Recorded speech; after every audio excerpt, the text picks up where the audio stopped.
to talk to you about what does art and design have to offer management and organization, and vice versa, the other way around. The question is wrong. It's not what do art and design have to offer management and organization, but rather how have they been all doing the same thing all along, and we've just managed to miss it. I've shown this slide to some of you before, so this may not come as a big surprise. But one of the things that I have had on my mind recently quite a lot, as I struggle to find time to paint and travel the world and talk about organizations, is that the two things get in each other's way. Time is one issue, of course, so I learned watercolor because I can travel with it, but there's a bigger, more desperate problem that I'm starting to recognize and what I'd like to talk to you about today. It's summarized or illustrated by this pair of drawings, both of which were done by 5-year-old children. But as you see, they're quite different, and here's the difference.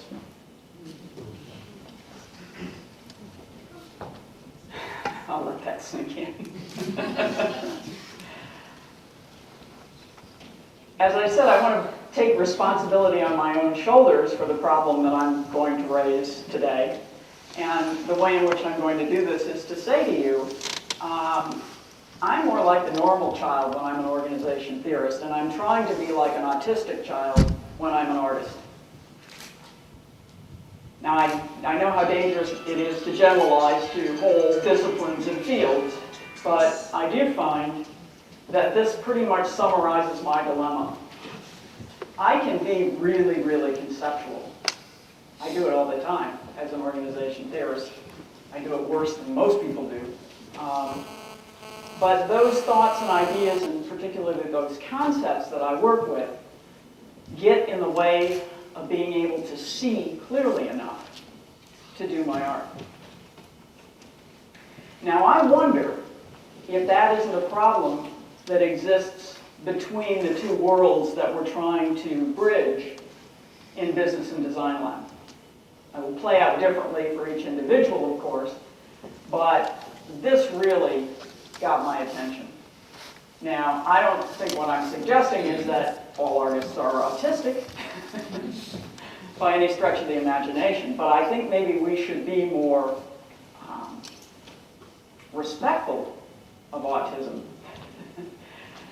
and a little more disrespectful of concepts, which is what I think I have learned about the world of business, and certainly the world of business schools that I come from and have been a part of for 25 years. I also have a background in literature. When I didn't finish architecture, I went to English literature and I studied that field. And all my life I've wanted to read Proust. It's sort of the thing as a literature scholar you know you have to do at some point in your life, and if you're like me, you put those really big books off. But I recently moved to Massachusetts, and my next door neighbor, who is a retired musician, admitted to me one day that all her life she thought she should read Proust, and lo and behold, I decided this past summer that I would do so too. So we joined forces, and thank goodness we did. We're now both in the 7th volume. It's quite an achievement. And as you get further on in Proust, you're rewarded with a few really juicy and quotable statements, this being one of them. This, like the two drawings, really, really got my attention, because I've been struggling with this idea of generalizability and universality, the kinds of things that I believe science, at least the way we use that term in the business world, is striving for, paired with what I know from ethnography, which is the interpretations people bring to things, the meanings people bring to organizations, are all each individual in their own way. We can understand each other only so far, and then we get into differences. So the idea that the universe is true for all of us, and I don't abandon truth as those who follow the path through postmodernism perhaps did before me. I stop at that, but I use a little t. I no longer believe the truth that I can find is of any use to anyone but me, but nonetheless, these differences are important. And I think one of the things that we overlook in our scholarship when we use too many concepts and too many abstract ideas is just how much difference we're glossing over. And I find that the art side of me finds such richness and such value in those differences that I don't want anything to do with that side of me that wants to get rid of it and be abstract and conceptual. What I've learned living in some of the art world where I am is that it's quite common for people to ask you, which is a surprise to me, when they find out you do art, the often first thing that comes out of their mouth is, have you sold anything yet?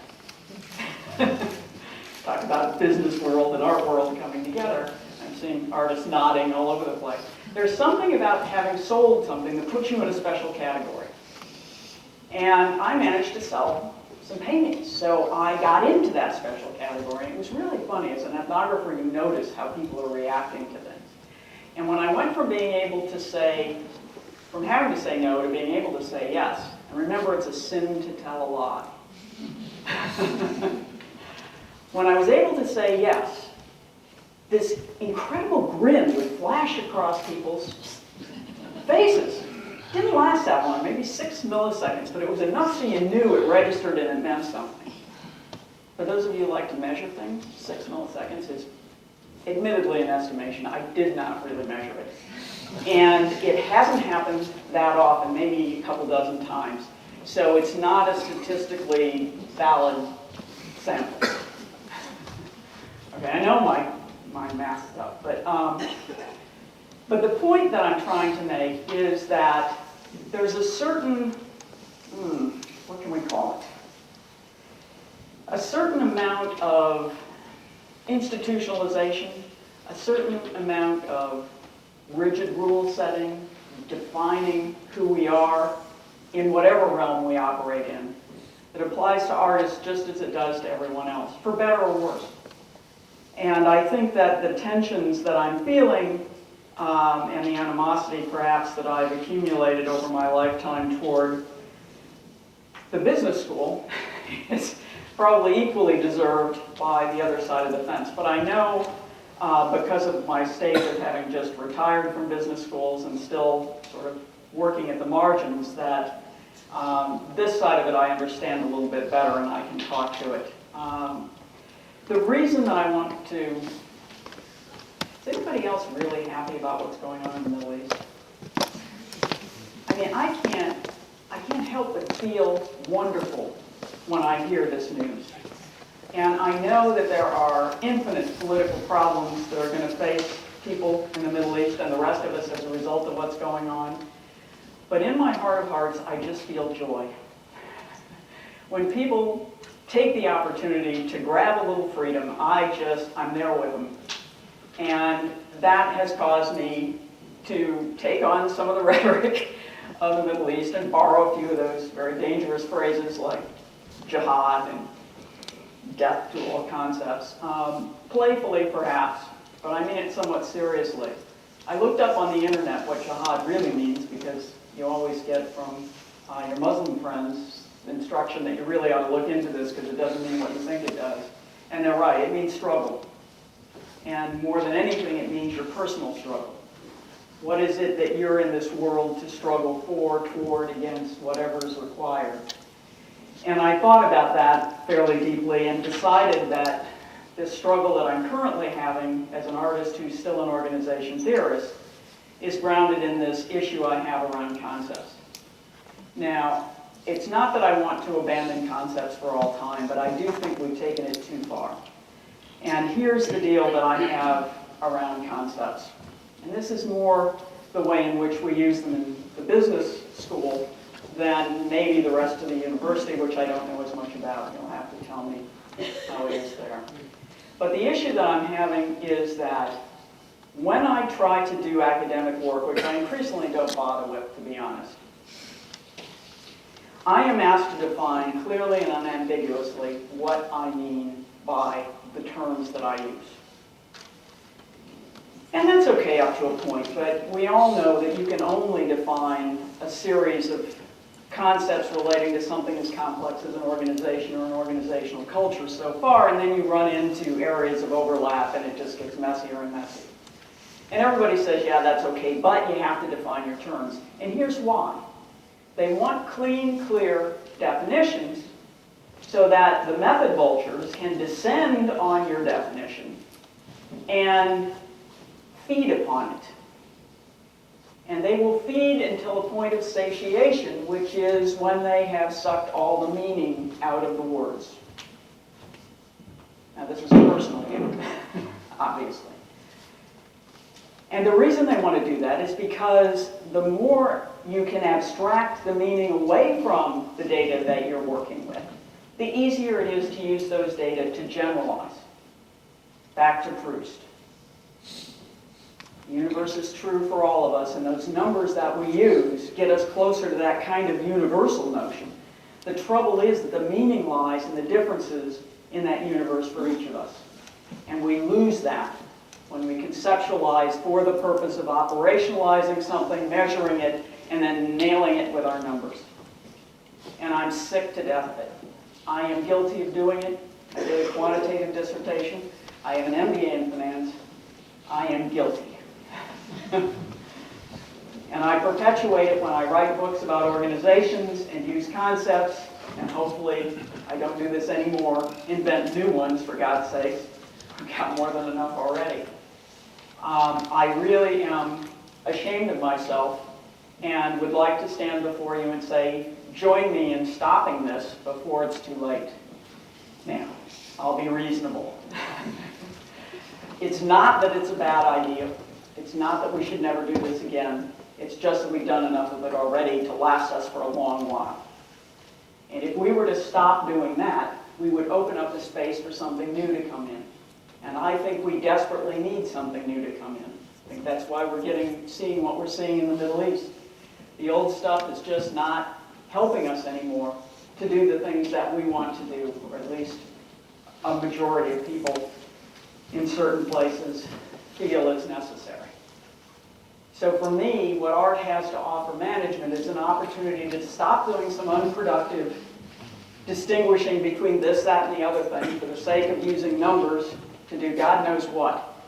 Justify some sort of preordained decision that I think nobody's thinking through anymore.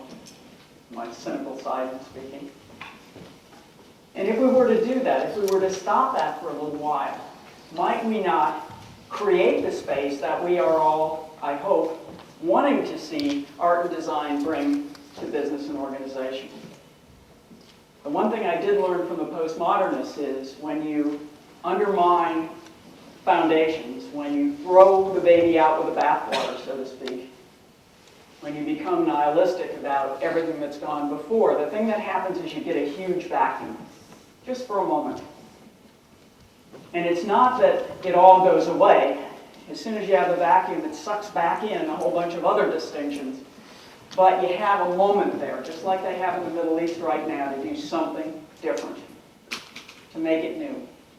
And to me, that's what art and design brings, that creativity that we keep saying we need, but yet set up and maintain organizational systems that block it, that undermine it, that make it impossible to take advantage of. So, those are my happy thoughts for today. I just want to leave you with that picture again, because I think it says much more than I can. And I hope you can make something of it of your own. Thank you very much.